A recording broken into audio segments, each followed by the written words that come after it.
মুহররম মাস আসলে, মুহররম মাসে এই মাসের 10 তারিখ আমি হাদিসগুলা প্রথম বললাম কি কারণে?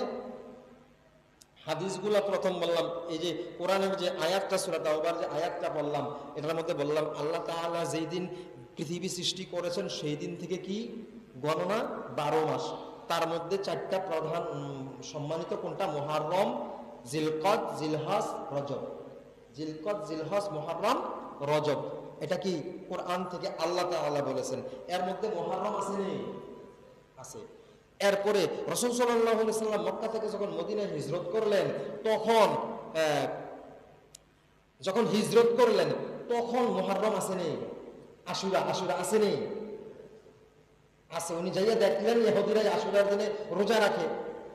মক্কা থেকে মদিনায় হিজরত করার পর যাইয়া দেখলেন কি উনি ইহুদিরা রোজা রাখে। আসেনি? আছে। জি, আমি এই যে দুইটা গাফেল মানে যারা বদ আমল করতেছে তাদের ব্যাপারে কিছু আলোচনা করব। এই জন্য হাদিসটা আগে শোনাইছি, তখন মুহররম ছিল, তখন রাসূল সাল্লাল্লাহু আলাইহি ওয়াসাল্লামের নাতি ইমাম হুসাইন রাদিয়াল্লাহু তাআলা আনহু ছিল কি ছিল না? মানে শাহাদাত হইছিনি তখন? যখন সফর করে মক্কা থেকে মদিনা হিজরত করে তখন ইমাম হোসেন রাদিয়াল্লাহু তাআলা আনহুর শাহাদাত হইছে। হ্যাঁ, এখন যারা নাকি আমরা বেশি অতিরিক্ত করতেছি, মুহররম মাস সম্মানিত হয়েছে ইমাম হোসেন রাদিয়াল্লাহু তাআলা আনহুর শাহাদাতের কারণে। কথা বুঝছেন? ইমাম হুসাইন রাদিয়াল্লাহু তাআলার কারবালার কারণে মুহররম মাস সম্মানিত, মুহররম মাস পালনীয়, মুহররম মাস মর্যাদাশীল, এই কথা বলা ভুল না সঠিক? ভুল। ভালো করে বুঝেন, ইমাম হুসাইন রাদিয়াল্লাহু তাআলা আনহুর শাহাদাতের কারণে কারবালা সম্মানিত হয়েছে। আমি এতক্ষণ যে হাদিসটি বুঝাইলাম আপনাদেরকে, এটা কি কারবালার আগের না পরের? এতক্ষণ যে হাদিসটি পড়লাম, রাসূল সাল্লাল্লাহু আলাইহি ওয়াসাল্লাম হিজরত করে গিয়ে দেখলো মুহররম পালন হচ্ছে, তিনি বললেন আমিও করব, তাহলে কি এটা কারবালার আগে না পরে? কারবালার আগে।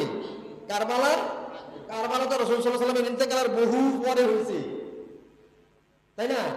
তো এর আগেই তো তিনি মুহররমের আশুরা পালন করছে কিনা? হ্যাঁ, এরপরে আরো ইতিহাস আছে। গত বছর আমি শোনাইছিলাম পুরো 1 মাস 4-5 জুমায়, ঠিক না? এই বছর ইনশাআল্লাহ শোনাবো এগুলো ইতিহাসগুলা কি কি। হ্যাঁ, ইতিহাসগুলো শোনাবো, একতলাফ আছে ইতিহাসগুলো নিয়ে, তবু আমি শোনাবো, ঠিক আছে? তো উনি, আমি বললাম মুহররম মাস সম্মানিত হয়েছে কারবালার কারণে না আগে থেকে? আগে থেকে। জি, বুঝবেন ভালো করে, আগে থেকেই মুহররম মাস সম্মানিত। আল্লাহ তাআলা কোরআন নাযিল করেছে কারবালার সময় নাকি এর আগে? তাহলে কোরআনে বলা আছে মুহররম মাস সম্মানিত, কি বলেন? মুহররম মাস সম্মানিত কোরআনে বলা আছে, তাহলে এটা কি কারবালার আগে না পরে? আগে। আল্লাহ তাআলা এই মাসকে সম্মান দিয়ে রেখেছেন অনেক আগে থেকেই, অনেক আগে থেকেই।